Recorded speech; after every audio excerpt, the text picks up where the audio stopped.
Welcome. Tonight, I want to tell you about a night shift call that shouldn't have happened. A call that came from a number listed as disconnected for 23 years. If you like true, slow-burning scares, turn your volume up and listen closely. My name is Ethan. I work the night shift at a small-town radio station. Nights are mostly dead air and old records. Exactly the kind of quiet that makes your mind invent company. One Tuesday in late October, just past midnight, the board went quiet and the phone rang.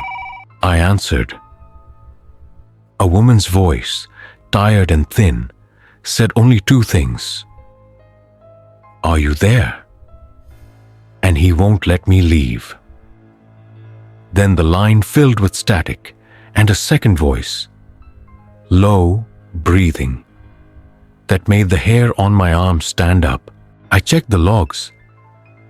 The number belonged to a house at the edge of town, number 14 Elm.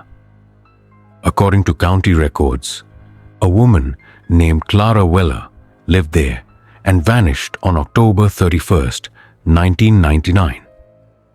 The house burned 2 weeks later. Phone service had been disconnected the day she disappeared. I called the number back. It rang and rang.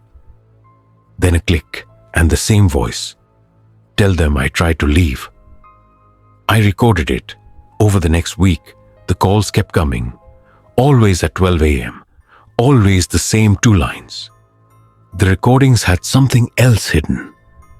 A faint sound like footsteps on gravel and a door that closed far away.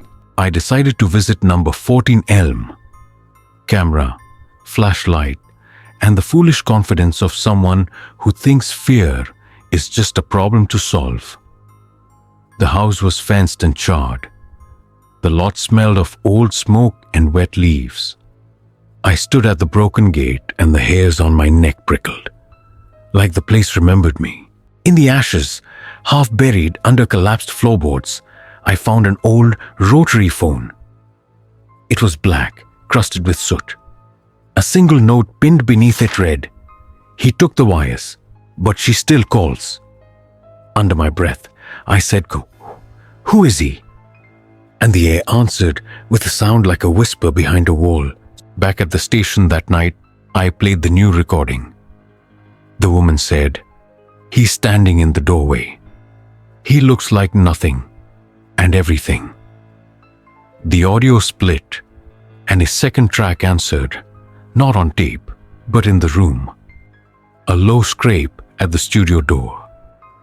I wasn't alone. I spun the chair.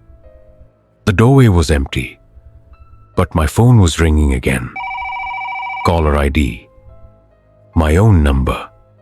On the recording, layered beneath Clara's voice, I could make out my own voice saying into the line, "I'm here." My own voice, answering from a past that never happened. I stopped answering the calls. They didn't stop. They changed. Sometimes, midnight would bring nothing but the echo of static. Other times, when the studio clock struck 12, the voice would be closer, right behind me, whispering, "You left me here." If you ever get a call from a disconnected number at night, answer. Or don't. Some calls are meant to be kept. If you'd like the full raw recording and spectrogram, tell me in the comments. Subscribe if you want more nights like this.